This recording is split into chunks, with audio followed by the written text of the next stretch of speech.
Payola is real. Check this out. Hit records don't just happen. It's not about people spontaneously loving your music. Hit records happen because somebody paid to make it a hit. The record industry knows that if something appears hot, then people will be interested, and then maybe it will become hot. It's the same math they used when they were like, hey, make sure there's a big line outside the club so people passing will be like, oh my god, it's hard to get in there, it must be really good in there. Proof that the music industry slots are bought and paid for from Young Thug's conversation with Gunna. Right now, I paid you to have a number one album. You didn't, you know what I'm saying, honestly earn a number one album over the weekend, my boy. I paid for that shit.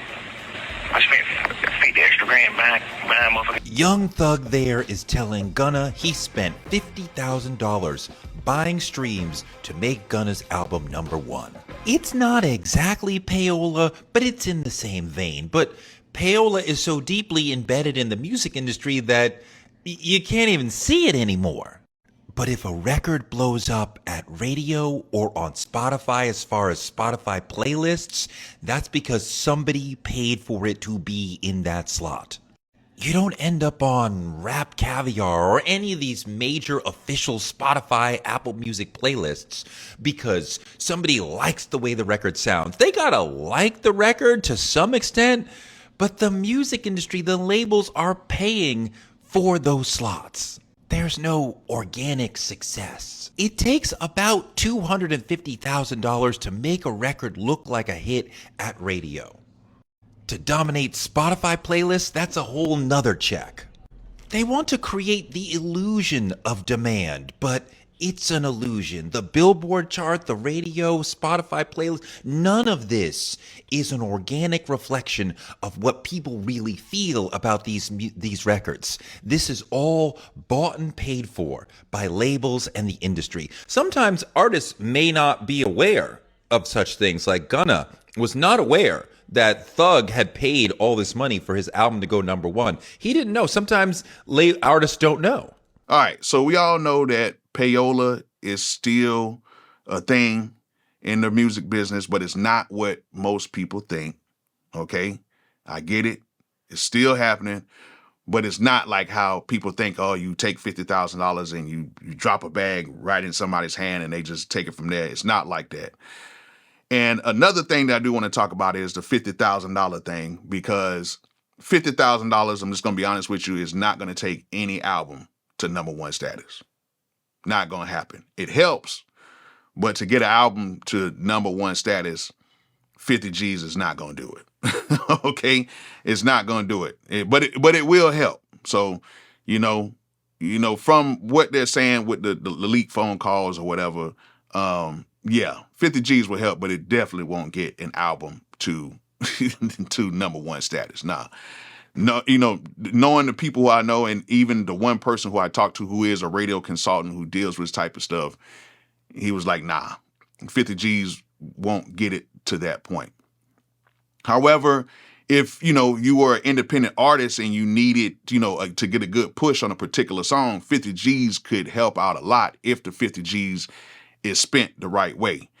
And that's why when people talk about Payola and they talk about how much a song needs to make, for it to be a hit record and how it can be a hit record, yeah, that's true. Some people can use money to get a record and drive the record to a certain point, but a lot of times those records would get to a certain point and they will fall off quickly, because the reason why is because those records would never hit records in the first place. And even if you put money behind doo-doo or shit, it's still going to be shit. Sorry to cuss, but I'm just going to have to be 1,000 with you. If a song is doo-doo, you can put as much money behind it and, certain things would do what it has to do. But as soon as it hits that point, it's over with. Because really with like radio, a lot of people talk about Payola and radio. They don't never talk about a lot of the songs that get to these certain statuses and then they fall off within like a week after they get to like number 2 or number 3. It still has to resonate with the people. So no matter how much money you have and how much money you spend on the Payola, then you still have to have something that resonates with the audience. Now, I know some people are thinking, well, Payola is still real in radio and it's still real with, album sales and everything else because, all the record companies are with, Spotify and everything else, which we all pretty much know that's what it is. However, it's not like you're taking the money directly to Spotify CEO and dropping it and saying, hey, we need you to take this particular song to this. No, there's a few other things that happen with this said $50,000. Okay, it's going to a few places, and to be totally honest with you guys, a lot of times that 50 is actually divvied out amongst a lot of different things. Case in point, when you want to promote a record, a lot of times what some of these companies, which are consultant companies that a lot of people use because they're radio consultants, there's just music consultants that try to help you out, which you have to pay for them for their time to kind of tell you what the strategy and what you should do to get a certain song to a certain level. What they would do is they would tell you, okay, here, this is what we're going to do. This is what we're going to, try to take the money and try to promote this record. So a lot of times what they'll do is they will use IG and TikTok personalities. Like, have you ever seen a very popular TikToker just so happen to be listening to a particular song in the background, and then what happens is a lot of their fans just be like, oh, what is that song? They research it, and then next you know, the song kind of blows up. Or they will have certain TikTokers or whatever do a dance to it, or they'll have certain people that's popular on Instagram play the song in their car, or they might do a dance to it or something like that. That's a form of promotion. Because we all know that TikTok and IG is really like the new billboard right now. So if you have a favorite person on TikTok or IG and the algorithm is feeding you this particular person and they have a certain song that they like and you're a fan of that person, people actually go and look up these songs without them not even saying who the song is or who the song is from. People actually find the song, and next, these songs kind of blow up that way. Another thing that people do is they may do like a swap out promotion, kind of like what I did with my record. When we did Silento's Watch Me record, basically we did a promotion with the top 50 dancers throughout the world. What we did was, with the helps of this lady named Camille Broussard, she worked over at TuneCore because that's why I had actually uploaded the song on TuneCore. She came with a very good idea to help out the song because she noticed that the song was doing pretty good.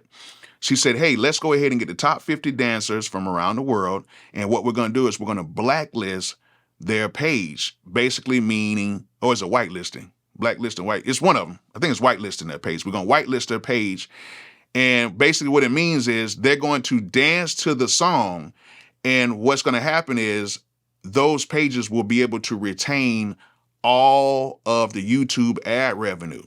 So on our end, we will not collect any ad revenue from their pages, but they're going to dance to the song to their followers and their subscribers. In return, what should happen is their followers or subscribers are going to turn around and stream the song or potentially buy it.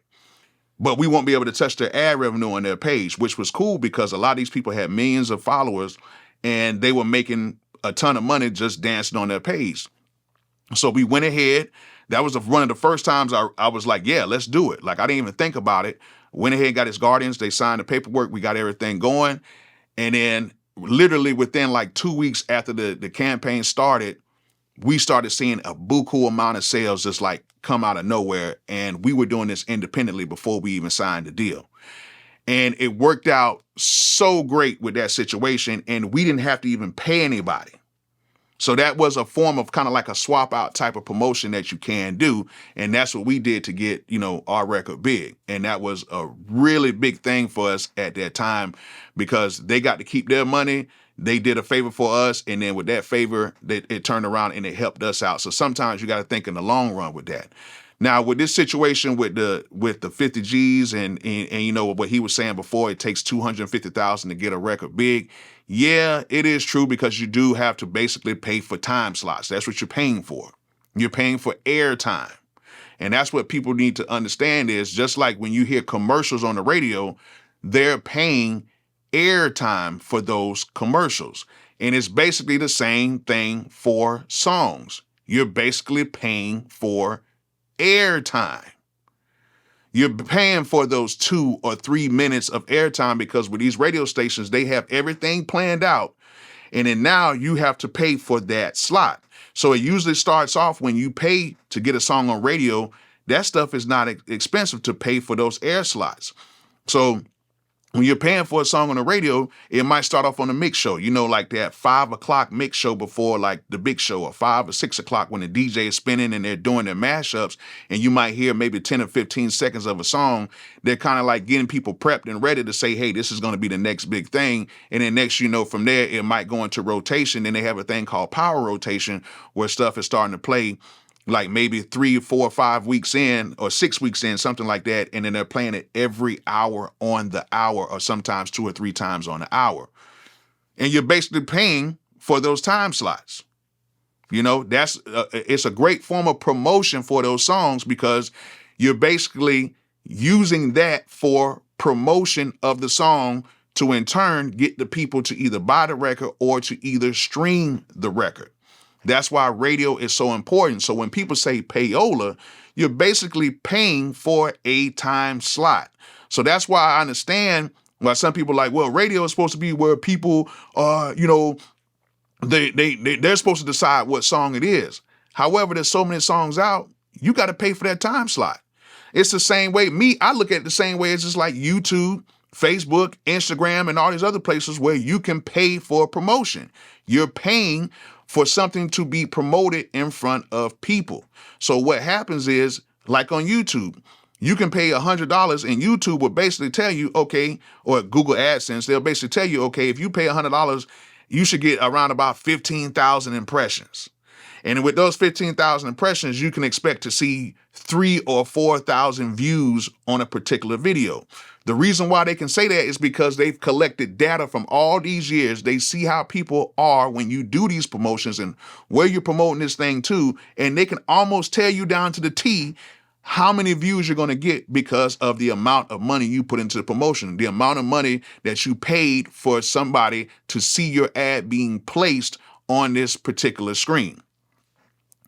That's how this stuff works. Okay, it's basically a big promotional game because when you're paying for the radio, yes, you do get some radio money back, but a lot of times the radio money goes back to the artist before even the label. The label is more concerned about the mechanicals and on the master side more than anything. So yes, it's good for artists when the label does pay because when their song gets big on the radio, that radio pays really good per play.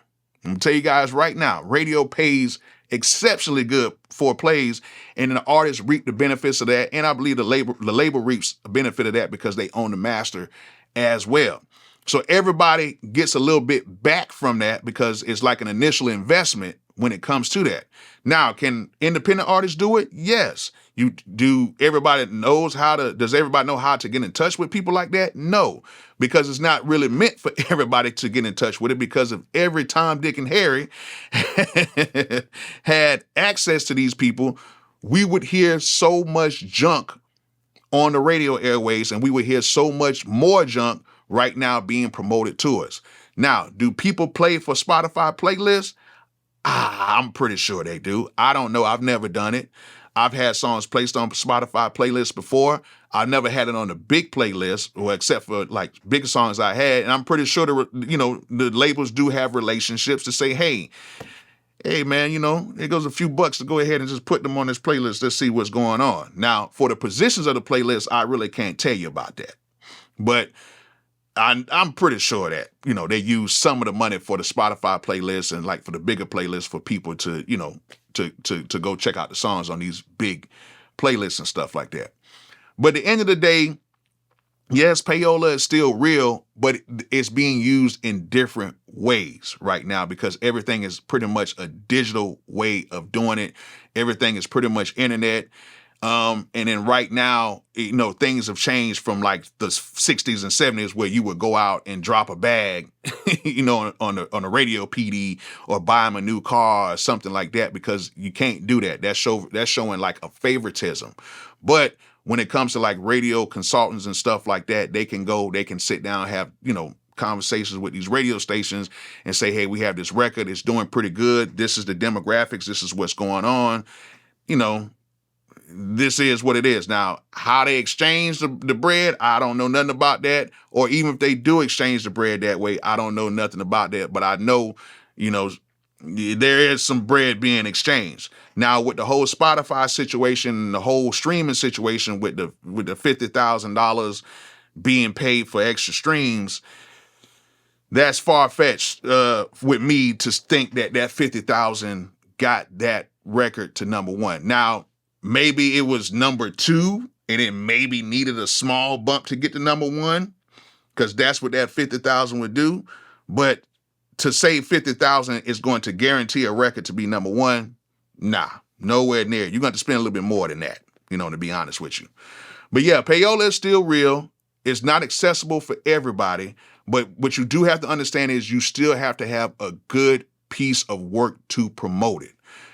You cannot take just anything and slap some money behind it and it gets to the top. I've seen a whole bunch of street dudes try to do stuff like that. The songs weren't that good, or if it's a song that nobody really knew from, or it could be from an artist that was known and they had a song that wasn't that good and they tried to put it to the top and it just kind of fell off. It doesn't work like that, okay? Not every song from popular artists make it to the top because they just don't resonate with people. But if you have a song that may be underground, that people know in your city, that everybody is kind of feeling, and you thinking, hey, everybody's like really on this song and people are starting to buy it and download it and play it, usually with a little push, with a little money in the right places, would take that song to the next level. But if you don't have the right material to push, it doesn't matter what amount of money you put behind it, it's not going to make anything back. You're going to be in the red. Okay, that's just how this thing goes. I've seen it plenty of times. I've seen it with some of my records that I've had. But at the end of the day, if you got to realize this, for everybody who's making music or whatever, you have to have a good product first. And once you have a good product that's resonating with the people first, then you can start trying to get in touch with some of these consultants and some of these people that can make things shake. And then you can start putting some money behind it. And then usually it will kind of take care of itself from that point. But if you ain't got nothing good, it's no reason to put any money behind nothing.